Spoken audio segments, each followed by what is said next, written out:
Cara menyuburkan tanah itu mudah, tapi sangat vital, sebagai kunci tanaman bisa tumbuh sehat. Penggunaan pupuk kimia jika dilakukan jangka panjang, secara tidak sadar, berisiko menyebabkan tanah rusak. Bagi yang terbiasa melakukan kegiatan bercocok tanam, berkebun, dan bertani, ini menjadi hal biasa, yang sudah wajib dilakukan.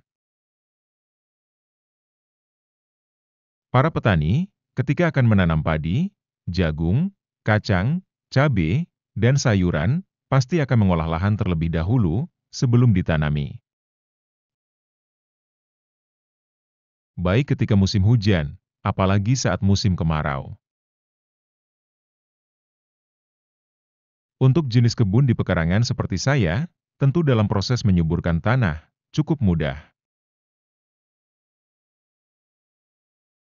Berbeda dengan jenis sawah dan lahan yang luas. Lahan yang luas harus menggunakan mesin seperti traktor agar menghemat waktu dan biaya. Bagi para petani, pada umumnya mereka sudah hafal cara menyuburkan tanah. Kita, yang mungkin baru berencana untuk bercocok tanam dan berkebun, khususnya sayuran, seperti sawi, tomat, cabai, dan lain sebagiannya, wajib menyediakan lahan tanah yang subur. Kali ini, saya akan berbagi pengalaman, proses menyuburkan tanah petakan di pekarangan rumah.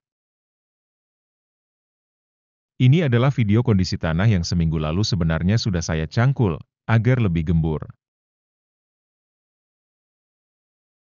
Tapi kondisinya masih dominan tanah lempung.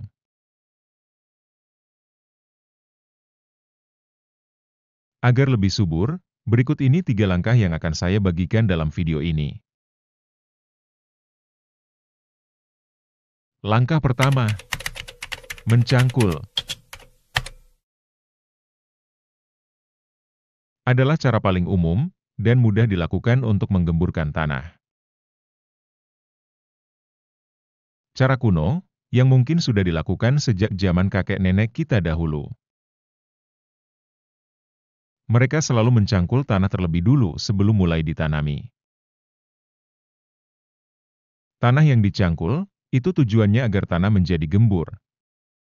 Pori-porinya terbuka, sehingga lebih mudah masuk udara, air, dan mendukung mikroorganisme penyubur tanah.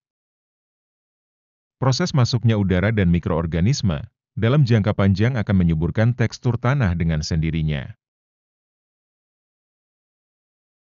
Langkah kedua, memberi pupuk organik.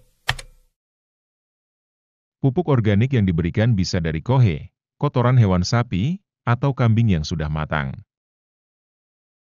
Artinya sudah diurai mikroorganisme dalam waktu yang lama. Warna kohe yang matang biasanya coklat kehitaman, gembur, dan tidak berbau kotoran. Bisa juga menggunakan pupuk kompos, dari sersah, dedaunan, atau sisa-sisa sayur dan buah yang sudah difermentasi selama 2 bulan. Menggunakan kompos, menurut saya jauh lebih mudah. Ini adalah kompos yang saya panen setelah 5 minggu. Tidak setiap orang punya sapi atau kambing sebagai sumber kohe.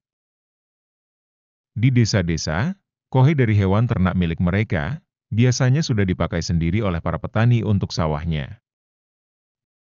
Kalau kompos, kita bisa membuat kapan saja. Cukup dari kotoran dedaunan, sisa-sisa makanan, dan rumput di pekarangan.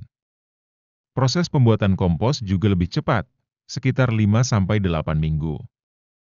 Sedangkan kohe bisa sampai 3 bulan lebih. Baik kompos atau kohe yang sudah disiapkan, taburkan ke lahan, lalu campur agar merata ke tanah yang sudah dicangkul sebelumnya seperti ini. Ini contoh petakan kecil tanah di pekarangan rumah saya, untuk menanam sayuran. Kebetulan tidak terlalu luas jadi mudah. Cara ini cocok untuk jenis-jenis lahan kecil di pekarangan rumah. Langkah ketiga, disiram air. Jika tidak ada hujan dalam waktu lama, atau di musim kemarau, wajib disiram setiap hari. Kunci dari kesuburan tanah nantinya adalah perpaduan antara tanah, pupuk organik, dan mikroorganisme yang hidup dalam tanah. Jika kondisi tanahnya kering, tandus, mikroorganisme sulit berkembang. Lumayan harus rajin menyiram. Jika mulai ditumbuhi rumput-rumput liar, akar rumput tersebut dapat membantu menjaga kelembaban di dalam tanah. Ini setelah 3 minggu dari proses menyuburkan tanah kemarin. Sudah musim hujan, jadi bayamnya tumbuh sangat lebat. Saya petik untuk dimasak pecel.